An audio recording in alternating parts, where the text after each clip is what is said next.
आज आपण मोजक्या व कमीत कमी साहित्यात 1 चमचा तेल वापरून लवकरात लवकर होणारा उपवासासाठी मस्त असा चवदार नाश्ता बनवणार आहोत। याला तुम्ही एकदा बनवाल तर आठवडाभर साठवून नवरात्रीच्या उपवासामध्ये कधीही खाऊ शकता। तर चला मग जास्त वेळ न घालवता हा उपवासाचा नाश्ता बनवण्यासाठी सर्वात अगोदर 2 मध्यम आकाराचे कच्चे बटाटे घेऊन याला असं पाण्यात किसून घ्यायचं आहे, जेणेकरून ते काळे पडणार नाहीत आणि त्यांचा स्टार्च पण निघून जाईल आणि त्यामुळे नाश्ता पण आठवडाभर व्यवस्थित टिकून राहतो। तर हे इथं मी दोन्ही बटाट्यांना किसून घेतलं आणि त्यातलं पाणी काढून परत स्वच्छ पाण्याने 1 वेळा धुवून घेतला आहे। आता याला थोड्या वेळ इथंच सोडू आणि दुसरीकडे गॅसवर एखादा पॅन किंवा कढई ठेवून त्यात 1 चमचा तेल किंवा तूप तुमच्या आवडीनुसार घेऊन ते गरम झाल्यानंतर त्यात टाकायचं आहे 1 लहान चमचा जिरं आणि जिरं तडतडले की त्यात बारीक चिरलेल्या ताज्या लाल किंवा हिरव्या 3 मिरच्या टाकून अगदी काही सेकंद परतून घ्यायचं आहे।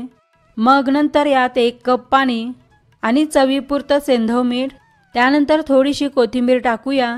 तसा हा नाश्ता फारच हेल्दी बनतो, त्यामुळे तुम्ही याला उपवासाशिवाय इतर वेळी अद्रक, लसूण, कढीपत्ता व आवडीनुसार मसाले वापरून बनवलात तर हा खायला आणखीन जास्त चविष्ट बनेल। पण हा आपण उपवासात बनवतोय म्हणून यात जिरं, मिरची, कोथिंबीर इतकंच घालायचं आणि जर तुम्ही उपवासात कोथिंबीर खात नसाल तर कोथिंबीर नाही वापरलात तरी चालेल। तर असं पाणी गरम झाल्यानंतर यात आपल्याला किसलेल्या बटाट्याचा किस घालून घ्यायचा आहे आणि किस घातल्यानंतर याला काही जास्त उकळून घ्यायचं नाही, फक्त 1 ते 2 उकळी येण्याची वाट पाहू। तोपर्यंत आपण मिक्सरच्या भांड्यात अर्धा कप वरीचे तांदूळ टाकून यांचं पीठ बनवून घेऊया। हवं तर तुम्ही विकत्रीचं पीठ वापरू शकता, पण नसेल तर घरच्या घरी वाटून असं मऊ पीठ बनवून घ्यायचं आणि जेव्हा पाण्याला अशी उकळी येऊ लागली की यात वाटलेलं पीठ घालायचं आहे। मग त्यानंतर याला व्यवस्थित मिसळत म्हणजे की पिठात गाठी होऊ न देता एक प्रकारचं कणिक बनवायचं आहे।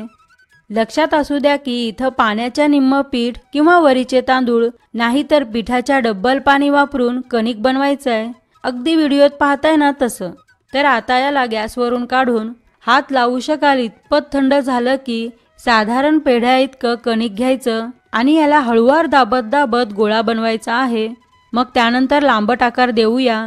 हवं तर तुम्ही तुमच्या आवडीचा कोणताही आकार दिलात तरी चालेल।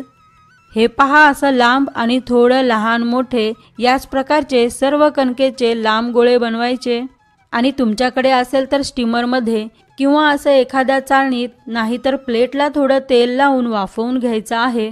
तर याला झाकून मध्यम आचेवर 5 ते 6 मिनिटं वाफवून घेऊया। 5 मिनिटानंतर हे पहा, हे छान वाफलेत।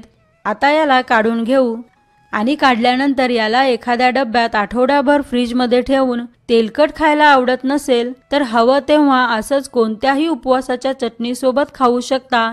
हा मस्त इडलीसारखा मऊसूत राहतो आणि जर आणखीन चटपटीत हवं असेल आणि कमी तेलकट खायचं असेल तर 1 चमचा तेल किंवा तूप गरम करून त्यात थोडं जिरं टाकून एक फोडणी बनवून घाला आणि नंतर त्याच्यावर भाजलेली थोडी जिरेपूड व चिमूटभर सेंधव मीठ तसेच थोडी कोथिंबीर घालायचं आणि छान मिसळून खाऊन पहा।